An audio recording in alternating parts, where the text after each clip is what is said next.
उत्तराखंड में कोरोना के नए मामलों में तेजी। 24 घंटे में 118 नए संक्रमित, 4 लोगों में ओमिक्रॉन की हुई पुष्टि।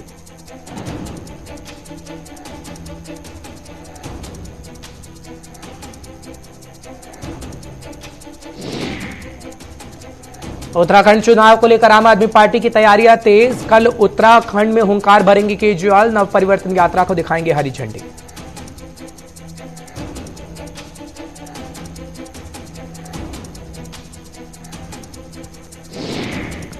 और उत्तराखंड चुनावों को लेकर बीजेपी की तैयारियां तेज। आज हरिद्वार के दौरे पर आएंगे सीएम पुष्कर सिंह धामी। 2 बजे मंडी परिसर झबरेड़ा पहुंचेंगे सीएम पुष्कर सिंह धामी।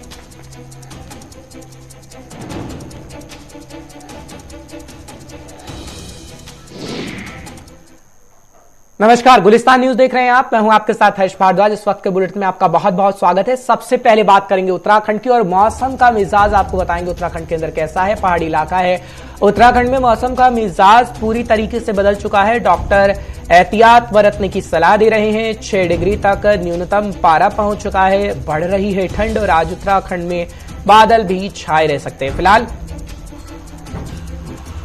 बड़ी खबर, बड़ी जानकारी आपको इस वक्त की दे रहे हैं किस तरीके से मौसम का मिजाज बदल रहा है। एहतियात बरतने की सलाह दी जा रही है। 6 डिग्री तक न्यूनतम पारा पहुंच चुका है। ठंड बढ़ रही है और उत्तराखंड में छाए रह सकते हैं बादल, ये भी कहा जा रहा है। लेकिन आपको खास तौर पर अपना ध्यान देने की जरूरत है क्योंकि बर्फबारी पहाड़ी इलाकों में हो रही है। मैदानी इलाकों में कड़ाके की ठंड पड़ रही है और मौसम वैज्ञानिक कहते हैं कि तकरीबन 1 हफ्ता ऐसी ही तस्वीर देखने को मिलेगी और तस्वीर बदली बदली बिल्कुल भी नजर नहीं आएगी। ऐसी तस्वीर जैसे इस वक्त आप देख रहे हैं वैसे ही उत्तराखंड का मिजाज बना रहेगा, उत्तराखंड के मौसम का मिजाज बना रहेगा। फिलहाल आपको हर एक खबर से अपडेट कर रहे हैं तो जानकारी बड़ी इस वक्त की दे रहे हैं किस तरीके से उत्तराखंड में मौसम का मिजाज बदल गया है। 6 डिग्री न्यूनतम पारा इस वक्त है। ठंड कड़ाके की हो रही है और उत्तराखंड के अंदर यह भी कहा जा रहा है कि आगे आने वाले दिनों में भी ऐसी तस्वीर देखने को मिल सकती है, यानी कड़ाके की ठंड से कोई भी राहत उत्तराखंड वासी को नजर नहीं आएगी, न ही मिल पाएगी। हालांकि अगर हम बात करें लोगों की तो लोग इस वक्त तालाब का सहारा ले रहे हैं और ठंड से बचने की कोशिश कर रहे हैं। लेकिन अगर बात खास तौर पर पहाड़ी इलाकों की करें तो चमोली पहाड़ी इलाका है और इस वक्त बर्फबारी हो रही है। लेकिन एक अच्छी बात ही कि उत्तराखंड में जब बर्फबारी होती है तो पर्यटक यानी सैलानियों का पहुंचना होता है और सैलानी काफी तादाद में इस वक्त उत्तराखंड के अंदर पहुंच रहे हैं। संचित शर्मा इस वक्त हमारे साथ जुड़ चुके हैं, हमारे संवाददाता। तमाम जानकारी आप तक पहुंचाने की पूरी कोशिश करेंगे। संचित, बहुत बहुत शुक्रिया इस वक्त के बुलेटिन में आने के लिए। संचित, क्या जानकारी आप देंगे खास तौर पर, क्योंकि पर्यटन के लिहाज से काफी महत्वपूर्ण ये बर्फबारी हो जाती है। ठंड हल्की हल्की भी हो तभी पर्यटक उत्तराखंड का रुख कर लेते हैं। मौसम वैज्ञानिक क्या कुछ कहते हैं? तकरीबन 1 से 2 हफ्ते की कहा जा रहा है कि ऐसे ही मौसम बरकरार रहेगा। संचित, देखिए हर्ष, उत्तराखंड की अगर बात करें तो उत्तराखंड एक पर्यटन प्रदेश है और यहाँ पर पर्यटन का काफी महत्व है। और यहाँ की आर्थिकी की अगर बात करें तो आप समझिए कि अगर पहाड़ी क्षेत्रों की बात करें तो 70% जो वहाँ का आर्थिकी है वो टूरिस्टों पर डिपेंड करती है, टूरिज्म पे डिपेंड करती है। तो कहीं ना कहीं जो उत्तराखंड का मौसम है वो बाहर के जो टूरिस्ट हैं उनको लुभाने का काम करता है और उनके लिए एक आकर्षण का केंद्र बनता है। देखिए, जब उत्तराखंड में बर्फबारी होती है या आप उत्तराखंड के हर मौसम को देखिए, चाहे बरसात की बात करिए, बर्फबारी की बात करिए, गर्मियों के सीजन की बात करें, तो सारे ही जो सीजन है उनकी अगर बात करें तो उससे उत्तराखंड कहीं ना कहीं अलग तरीके की जो प्राकृतिक सौंदर्य की बात करते हैं वो सब उत्तराखंड के अंदर देखने को मिलता है। और इसलिए उत्तराखंड को देवभूमि भी कहा जाता है क्योंकि यहाँ पर आप देखिए कि देवभूमि के अंदर आपको हर चीज मिलेगी। आपको यहाँ पर नदियां मिलेंगी, आपको यहाँ पर पहाड़ मिलेंगे, आपको यहाँ पर अलग अलग तरीके के फूल मिलेंगे, आपको यहाँ पर भगवान मिलेंगे, आपको सब चीज मतलब तमाम तरीके की जो दुनिया की चीजें हैं सब आपको उत्तराखंड के अंदर देखने के लिए मिलेगी। और उत्तराखंड का इसलिए रुख लोग करते हैं। और आप देखिए कि अगर अभी की बात करें तो उत्तराखंड का मौसम ठंडा हो चुका है क्योंकि देखिए सर्दी का माहौल है। और साथ ही साथ अगर पहाड़ी क्षेत्रों की बात करें तो वहाँ पर बर्फबारी हो गई है। लेकिन साथ ही साथ मौसम विभाग की बात करें तो मौसम विभाग ने हिदायत दी है कि मौसम का जो मजा ले वो थोड़ा सतर्कता बरतते हुए ले, क्योंकि देखिए कोविड भी फैलता है, कोविड गाइडलाइन का तो पालन करना ही करना है। दूसरी बात ये कि मौसम से बीमारियां फैलती है, जो मौसम के साथ लगातार बीमारियां रहती है उनसे भी हमको बचना है, ऐसा लगातार मौसम विभाग भी कह रहा है। और जो जून हॉस्पिटल के सीएम मसंदरी उनसे बात हुई, उन्होंने बताया कि देखिए ऐसी कोई घबराने वाली बात तो नहीं है, लेकिन जो मौसम से, जो बदलते मौसम की बीमारियां होती है, जैसे बुखार हो गया, खांसी हो गया, ऐसे जो बीमारियां हैं वो फैल सकती है, वायरल हो सकता है।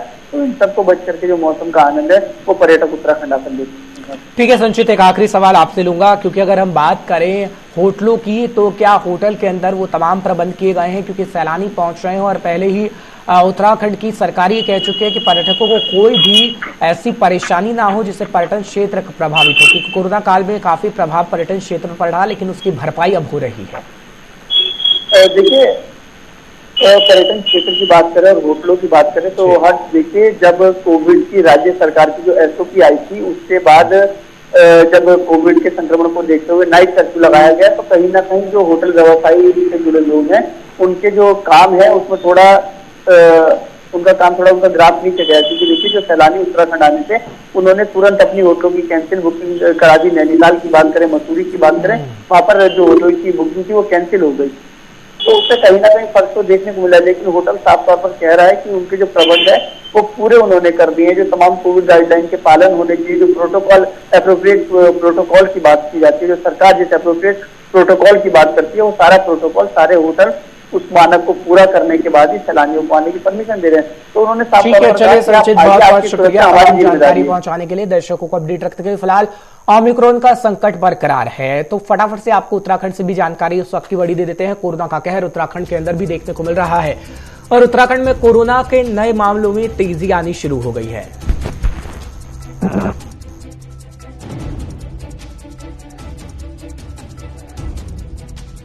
बड़ी जानकारी आपको दे दें, 4 लोगों में ओमिक्रॉन की पुष्टि हो गई है।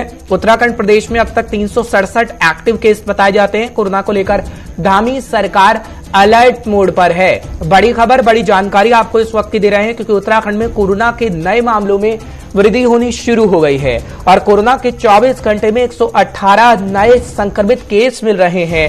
4 लोगों में ओमिक्रॉन की पुष्टि हो गई है और उत्तराखंड प्रदेश में अब तक 367 एक्टिव केसों की संख्या बताई जाती है। तो आप देख सकते हैं सिचुएशन कैसी है। इसमें आपको अपना ज्यादा ध्यान रखने की जरूरत है, क्योंकि कड़ाके की ठंड भी है, ओमिक्रॉन का संकट भी है और आपको अपने स्वास्थ्य का ध्यान रखना होगा। अगर आपने अपने स्वास्थ्य का ध्यान नहीं रखा तो अंजाम आप देख चुके हैं कि कोरोना की पहली और दूसरी लहर में अंजाम कैसा हुआ, जब कितने लोगों की मौत हो गई, डॉक्टर्स ने अपनी जान गंवाई। लेकिन आप अब आगे आने वाली तस्वीर ऐसे मत होने दीजिएगा, क्योंकि आप ही के हाथों में है। प्रशासन अपना काम कर रहा है, लेकिन जिम्मेदारी आपकी भी है कि आप अपने आप को सुरक्षित रखें। ब्यूरो चीफ इस वक्त जुड़ रहे हैं मेरे साथ उत्तराखंड से धीरेन्द्र प्रताप सिंह। धीरेन्द्र, बहुत बहुत शुक्रिया इस वक्त के बुलेटिन में हमारे साथ जुड़ने के लिए। धीरेन्द्र, क्या जानकारी आप हमारे दर्शकों को देंगे, क्योंकि ओमिक्रॉन का संकट बरकरार है, 4 लोगों में और पुष्टि हो गई है और ये कहा जाता है कि यह प्रशासन पूरे एहतियातन कदम उठा रहा है, लेकिन सिर्फ प्रशासन की जिम्मेदारी नहीं, हमारी आपकी पूरी जनता की जिम्मेदारी है कि हम देखें कि आगे आने वाली तस्वीर हम कैसी बनाएंगे और भविष्य हमारा कैसा हो सकेगा, क्योंकि एहतियातन कदम सरकार तो उठा रही है, लेकिन ध्यान हमें भी रखना होगा। बिल्कुल हर्ष, देखिए जिस तरह की ये महामारी है और पिछले 2 सालों में तो लोगों को इसकी आदत पड़ जानी चाहिए थी, और इसका जो हम कहते हैं कि कोविड एप्रोप्रिएट बिहेवियर, ये कहने की जरूरत ही नहीं पड़नी चाहिए थी, लेकिन इसका कहीं न कहीं फील्ड में आप देखेंगे तो अभाव नजर आता है। किसी भी बाजार में चले जाइए आप, वहां पे लोग बहुत बड़ी संख्या में जुटे होते हैं और न तो सोशल डिस्टेंसिंग का पालन कर रहे होते हैं, न तो कोविड एप्रोप्रिएट बिहेवियर जिसे हम कहते हैं न उसका पालन हो रहा होता है। तो शायद यही कारण है कि इसकी जो संक्रामकता है बहुत तेजी से बढ़ रही है। आपने देखा होगा कि पूरे उत्तराखंड में 118 केस एक दिन में आए हैं और अकेले देहरादून में उसमें 88 केस है। तो आप समझ सकते हैं कि देहरादून उत्तराखंड का सबसे बड़ा शहर है, जहां सबसे बड़ी आबादी रहती है, जहां सबसे बड़ी भीड़ रहती है, एक तरह से कह सकते हैं, जहाँ पे बाजार बहुत समृद्ध हैं और ऐसे ऐसे बाजार है जहाँ पे सुबह सुबह हजारों की संख्या में लोग जुट जाते हैं। तो आप देख सकते हैं कि इस तरह से अगर आप देखें तो जो खतरा है वह जो है अभी भी बरकरार है और बढ़ रहा है। यानी कि जहां भीड़ होगी वहां ओमिक्रॉन या कोरोना के जो अलग अलग वेरिएंट्स है उनको अपनी बढ़त बनाने का मौका मिल जाता है। तो सरकार लगातार ये कोशिश कर रही है कि लोग जागरूक हो और सरकार को सहयोग करें, क्योंकि सिर्फ एक एजेंसी के माध्यम से ये काम संभव नहीं हो सकता। तो इस तरह से देखें कि लगातार सरकार का प्रयास है, लेकिन आम जनता जब तक जागरूक नहीं होगी, जब तक वो स्व प्रेरणा से स्वतः इसके प्रति सतर्कता नहीं बरतेगी, तो एजेंसियां लड़ती रहेगी और उनको लगातार जो है धरातल पे इस तरह की कठिनाइयों का सामना करना पड़ता रहेगा। और जैसा कि विश्व के जो चिकित्सा विशेषज्ञ हैं वो बता रहे हैं कि जो ओमिक्रॉन वेरिएंट है इसकी संक्रामकता डेल्टा वेरिएंट से कई गुना अधिक है। यानी अगर डेल्टा से 4 लोग संक्रमित होते थे तो यहाँ एक संक्रमित व्यक्ति 30 लोगों को संक्रमित कर सकता है। तो इसलिए उसके फैलने में जो समय लगेगा वो डेल्टा से कई गुना पहले ये फैल सकता है। तो इसलिए अब लोगों को सावधान रहने की जरूरत है, सतर्कता को अपनी हैबिट, अपनी आदत बनानी पड़ेगी, तभी शायद हम इस पे काबू पा सके। बहुत बहुत शुक्रिया धीरेन्द्र, तमाम जानकारी पहुंचाने के लिए, दर्शकों को अपडेट रखने के लिए। फिलहाल बढ़ते हैं आगे और बात करते हैं राजनीति की, क्योंकि उत्तराखंड में बखूबी राजनीति देखने को मिल रही है। चुनाव है 2022 के अंदर और उत्तराखंड चुनाव को लेकर आम आदमी पार्टी की तैयारी तेज हो चली है। कल उत्तराखंड में हुंकार भरेंगे अरविंद केजरीवाल। खबर बड़ी है, आपको बताने की कोशिश कर रहे हैं, नव परिवर्तन यात्रा की शुरुआत होने जा रही है और खबर बड़ी है कि 9 जगहों से निकाली जाएगी नव परिवर्तन यात्रा। केजरीवाल कह रहे हैं कि अगर सत्ता में उत्तराखंड की हम आते हैं तो नव परिवर्तन जरूर करेंगे। ये केजरीवाल की तरफ से कहा गया है। खैर, वादा है, दावा है और उत्तराखंड के विकास को लेकर, उत्तराखंड की तस्वीर बदलने को लेकर हर एक पार्टी दावे वादे कर रही है, लेकिन जनता जनार्दन है। जनता आखिर किस पार्टी पे विश्वास करेगी, ये तो 2022 का वक्त, यानी अभी जब 2022 की शुरुआत हो चली है और ये कहा जा रहा है कि अब जब इलेक्शन होंगे तो क्या स्थिति रहेगी, ये तो खैर वक्त ही बता पाएगा। लेकिन जानकारी बड़ी आपको दे रहे हैं क्योंकि उत्तराखंड में चुनाव होने हैं और उत्तराखंड में चुनाव को लेकर तैयारी तेज हो चली है। इसी के तहत हम सभी पार्टियों को देख रहे हैं कि एक्टिव नजर आ रही है। इस वक्त मेरे साथ मेरे संवाददाता धनराज जुड़ रहे हैं, तमाम जानकारी आप तक पहुंचाने की कोशिश करेंगे। धनराज, बहुत बहुत शुक्रिया इस वक्त के बुलेटिन में हमारे साथ जुड़ने के लिए। धनराज, क्या जानकारी आप दे रहे हैं, क्योंकि 2022 आ गया है, क्योंकि कब से हम देख रहे थे सभी पार्टियां तैयारी कर रही हैं। 2022 जब आ गया है तो इस समय में जब चुनाव होंगे कुछ ही दिनों बाद, तो जनता में विश्वास जगाने की कोशिश की तस्वीर हम देख रहे हैं और यही तस्वीर कल देखने को मिलेगी जब केजरीवाल पहुंचेंगे और परिवर्तन यात्रा निकाली जाएगी। कितना परिवर्तन केजरीवाल कर पाएंगे और कितना जनता उन पर विश्वास कर रही है कि हम मौका देंगे, आप परिवर्तन करेंगे। हर बिल्कुल जिस तरीके से 2022 से आ चुका है, लेकिन 2022 में कहीं ना कहीं चुनाव भी उत्तराखंड में होने हैं, तो उसको लेकर सभी पार्टियां अपनी तैयारियों में जुटी हुई है। आपने देखा होगा हाल ही में जिस तरीके से बीजेपी के राष्ट्रीय नेता लगातार उत्तराखंड का दौरा कर रहे थे, चाहे वो प्रधानमंत्री नरेंद्र मोदी हो या जेपी नड्डा हो, लेकिन उसी तरीके से राहुल गांधी ने भी उत्तराखंड का दौरा किया और अब कहीं ना कहीं केजरीवाल भी पीछे नहीं है, वो भी उत्तराखंड के दौरे पर आ रहे हैं। अब से पहले कहीं ना कहीं केजरीवाल के 5 दौरे हो चुके हैं, 6ठा दौरा ये माना जा रहा है और चुनाव की दृष्टि से कहीं ना कहीं अहम दौरा केजरीवाल का माना जा रहा है, क्योंकि कल जब केजरीवाल उत्तराखंड की धरती पर होंगे, यानी कि देहरादून के परेड ग्राउंड से, वो कहीं ना कहीं एक बड़ी जनसभा को भी संबोधित करेंगे। तो देखने वाली बात होगी कि किस तरह की जो भाषणबाजी होगी, आरोप प्रत्यारोप होंगे, और किस तरीके से आरोप प्रत्यारोप केजरीवाल लगाएंगे, क्योंकि जिस तरीके से आपने देखा कि 5 बार उत्तराखंड केजरीवाल आ चुके हैं और 6ठा दौरा ये है, तो 5 बार में कहीं ना कहीं बड़ी घोषणाएं केजरीवाल करते हुए दिखाई दिए और अब 6ठा दौरा है, तो इस दौरान देखते हैं कि कितना घोषणा वो करते हैं। क्योंकि अभी आपने देखा कि केजरीवाल लगातार चाहे बिजली फ्री की बात हो या फिर बेरोजगारों को रोजगार देने की बात हो, तमाम तरह के घोषणा यहाँ पर करके गए हैं, वादे करके गए हैं और अब कहीं ना कहीं एक नया वादा जनता से वो करते हुए नजर आएंगे। और एक जिस तरीके से कहा जा रहा है कि एक नव परिवर्तन रैली उत्तराखंड में निकालने जा रहे हैं, उसकी शुरुआत कल वो करेंगे और ये यात्रा कहीं ना कहीं 9 दिन तक चलेगी और अलग अलग जिलों में जाएगी उत्तराखंड के। तो अब देखने वाली बात होगी कि आखिर अरविंद केजरीवाल कितना परिवर्तन कर पाते हैं, क्योंकि हर उत्तराखंड के लिए आम आदमी पार्टी एक नई पार्टी है, क्योंकि अभी तक जो इतिहास रहा है वो बीजेपी और कांग्रेस का इतिहास उत्तराखंड में रहा है और अब एक नई पार्टी मानी जा सकती है आम आदमी पार्टी, क्योंकि अभी तक उत्तराखंड में कोई भी वजूद आम आदमी पार्टी का नहीं था। लेकिन लेकिन जो त्रिकोणीय मुकाबला हम खासतौर पर देख रहे हैं, क्योंकि केजरीवाल तो वादा कर रहे हैं कि आपको बिजली फ्री देंगे, आपको स्वास्थ्य फ्री दिया जाएगा, शिक्षा फ्री दी जाएगी। लेकिन अगर हम बात करें तो फ्री वाली पॉलिटिक्स कांग्रेस भी खेल रही है और बीजेपी भी खेल रही है। कितना विश्वास आम आदमी पार्टी पर जनता कर रही है, क्योंकि आम आदमी पार्टी नई पार्टी है, हालांकि क्षेत्रीय पार्टियां भी इस वक्त दमखम दिखा रही हैं, लेकिन कितना प्रभुत्व आपको दिखता है कि हाँ, जो कर्नल कोठियाल साहब को मैदान में उतारकर सैनिकों के वर्चस्व में खास तौर पर हम देख रहे हैं कि उस पर काबिज होना चाहती है, उनके वोट पाना चाहती है आम आदमी पार्टी, कितना कामयाब हो पाएगी? बिल्कुल है। जिस तरीके से आम आदमी पार्टी ने अपना जो सीएम का चेहरा उतारा है वो जो कर्नल कोठियाल के सैनिकों को साधने की कोशिश उसमें की गई है कि जो सैनिक वोट है, क्योंकि देवभूमि है और कहीं ना कहीं माना जाता है कि हर परिवार से एक व्यक्ति सेना में जरूर है, तो उसी वोट को साधने की कोशिश आम आदमी पार्टी ने उत्तराखंड में की है। और जिस तरीके से देखा जाए कि फ्री की पॉलिटिक्स की बात करें, हर तो लगातार आप देख रहे होंगे कि बीजेपी हो, कांग्रेस हो या फिर आम आदमी पार्टी हो, लगातार फ्री जनता को फ्री सेवा देने की बात लगातार कर रहे हैं। लेकिन जिस तरीके से दिल्ली का मॉडल, ठीक है, ये दिल्ली का मॉडल फ्री वाली पॉलिटिक्स कितना काम आएगी केजरीवाल को, ये तो वक्त ही बता पाएगा। बहुत बहुत शुक्रिया धनराज तमाम जानकारी पहुंचाने के लिए। बढ़ते हैं आगे, एक खबर आपको बता देते हैं कि गुलिस्तान न्यूज का खबर का असर हुआ है और आपको जानकारी देते हैं किस तरीके से उत्तराखंड में एक खबर डेवलप हुई, क्योंकि भोजन माता के हाथ का अब बच्चे खाना खाएंगे। पूरी खबर क्या है वो आपको बताते हैं। दरअसल गुलिस्तान न्यूज की खबर का असर हुआ। उत्तराखंड के चंपावत जिले में भोजन माता सुनीता देवी की नियुक्ति का विवाद थमता दिख रहा है। स्कूल मैनेजमेंट और शिक्षा अधिकारियों की बैठक में अधिकारियों ने दलित भोजन माता सुनीता देवी को ही आगे नियुक्त दिए जाने का फैसला सुनाया है। हालांकि शिक्षक अभिभावक संघ के अध्यक्ष नरेंद्र जोशी और कुछ लोगों ने इस पर अब भी अपनी सहमति नहीं दी है।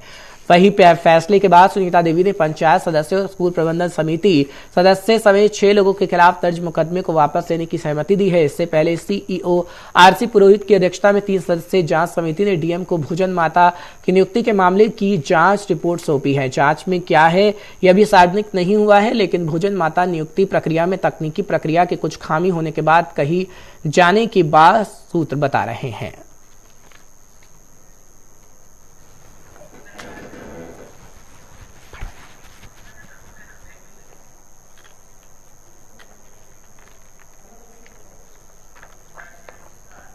चलिए बात करते हैं सीएम पुष्कर सिंह धामी की, क्योंकि सीएम पुष्कर सिंह धामी काफी एक्टिव नजर आ रहे हैं और आपको जानकारी इस वक्त की बड़ी दे देते हैं, क्योंकि खबर यह है कि उत्तराखंड चुनाव को लेकर जिस तरीके से बीजेपी एक्टिव हुई है, आगे आने वाले समय में बीजेपी कहीं ना कहीं अपनी तैयारी और भी पुख्ता करेगी।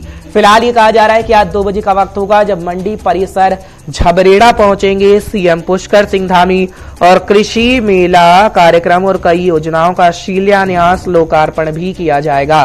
फिलहाल बड़ी खबर, बड़ी जानकारी आपको दे रहे हैं, क्योंकि कल ही हमने देखा किस तरीके से पुष्कर सिंह धामी छात्रों के बीच पहुंचे थे, लेकिन आज की अगर बात करें तो आज पुष्कर सिंह धामी एक बार फिर से ही कहा जा रहा है कि 2 बजे मंडी परिसर झबरेड़ा पहुंचेंगे, लोगों की समस्याओं को सुना जाएगा और कृषि मेला कार्यक्रम भी रखा जाएगा। किसानों को लुभाने का प्रयास इस वक्त सीएम पुष्कर सिंह धामी बखूबी कर रहे हैं और ये कहा जा रहा है कि कई परियोजनाओं और लोकार्पण किया जाएगा, परियोजनाओं का शिलान्यास किया जाएगा और सीएम पुष्कर सिंह धामी सीधा सीधा संवाद भी जनता से करते हुए नजर आएंगे, क्योंकि जन संवाद कार्यक्रम हम देख रहे हैं सीएम पुष्कर सिंह धामी की और इसी कड़ी में आपको जानकारी बड़ी दे रहे हैं कि किस तरीके से इस वक्त पुष्कर सिंह धामी तकरीबन 2 बजे का वक्त होगा, तैयारी शुरू हो चुकी है और 2 बजे आपको तस्वीर सीएम पुष्कर सिंह धामी की नजर आएगी। मंत्री पुष्कर सिंह धामी का तूफानी दौरा लगातार जारी है।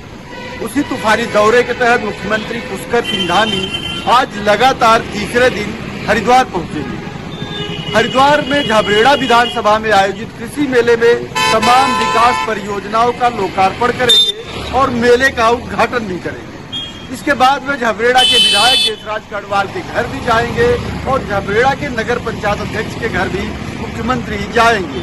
आपको बता दें कि मुख्यमंत्री पुष्कर सिंह धामी ऐसे मुख्यमंत्री है जो मुख्यमंत्री बनने के बाद से पूरे प्रदेश के सभी 13 जिलों का कई चक्र का दौरा कर चुके हैं। इन दौरों में आप सियासत भी देख सकते हैं और चुनावी दबाव भी आप देख सकते हैं। कैमरा सहयोगी संचित शर्मा के साथ गुलिस्तान न्यूज।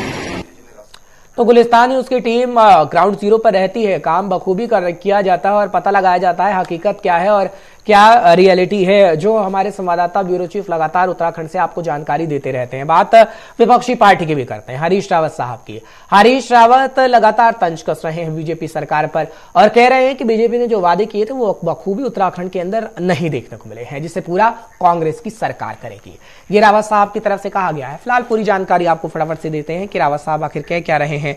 दरअसल उत्तराखंड के पूर्व मुख्यमंत्री हैं हरीश रावत और उत्तराखंड के पूर्व मुख्यमंत्री के साथ साथ प्रदेश कांग्रेस चुनाव प्रचार समिति के अध्यक्ष भी हैं हरीश रावत। और बेरोजगारी को लेकर तंज कसा गया है, कोरोना महामारी को लेकर तंज कसा गया है, भ्रष्टाचार को लेकर तंज कसा गया है, खनन और दलित उत्पीड़न जैसे मुद्दों पर भी धामी सरकार पर जोरदार हमला बोला गया है। उनकी तरफ से कहा गया है कि साल 2021 में बीजेपी की काफी नाकामियां रही हैं, जिसको याद दिलाना बेहद जरूरी हो जाता है। और ये हरीश रावत यहीं तक नहीं रुके हैं। हरीश रावत की तरफ से कहा गया कि महंगाई जिस तरीके से चरम पर पहुंची है, महंगाई को कम करने का श्रेय सिर्फ और सिर्फ कांग्रेस को जाएगा, जब कांग्रेस आगे आने वाले समय में अपनी सरकार बनाएगी और उत्तराखंड के अंदर महंगाई को कम करके दिखाएगी। वो यहां तक भी नहीं रुके। उन्होंने कहा कि बेरोजगारी ने युवाओं को आघात पहुंचाने का काम किया है, बेरोजगारी से लोग परेशान हैं, रोजगार कांग्रेस की सरकार देगी। क्योंकि हरीश रावत ट्विटर पर भी एक्टिव नजर आ रहे हैं और रोजगार गारंटी की बात तो हरीश रावत की तरफ से की जा रही है।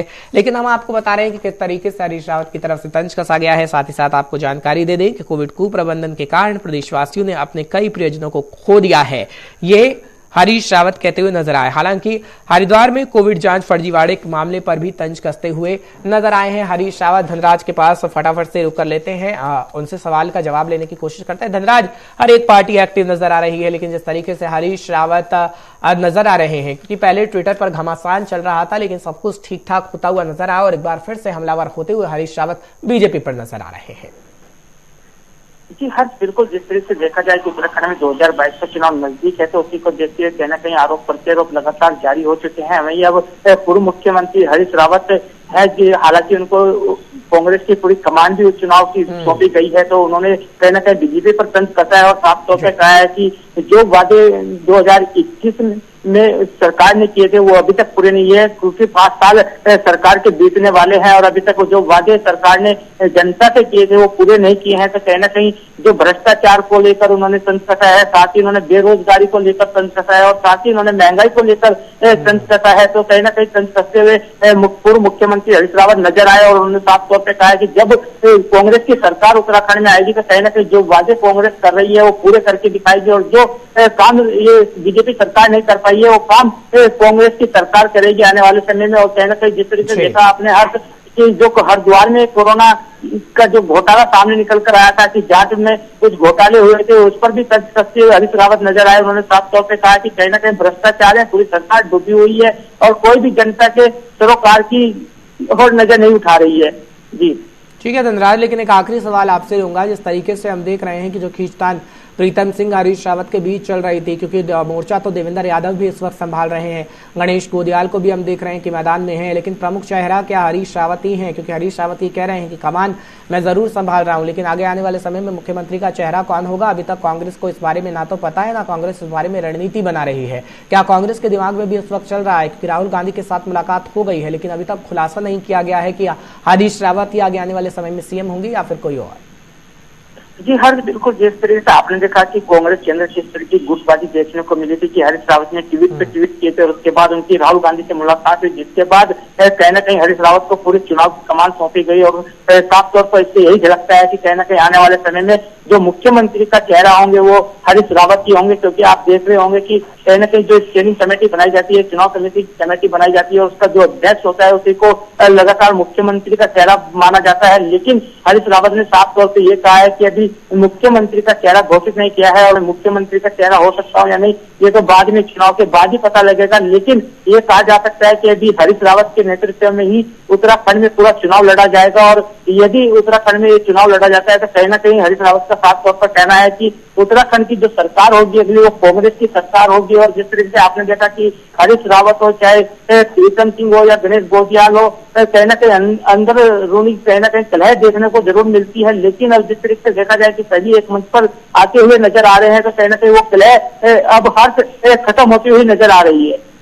ठीक है धनराज, बहुत बहुत शुक्रिया तमाम जानकारी पहुंचाने के लिए, दर्शकों को अपडेट रखने के लिए। फिलहाल छोटा सा ब्रेक के उस पार गुलिस्तान न्यूज पर खबरों का सिलसिला बरकरार है।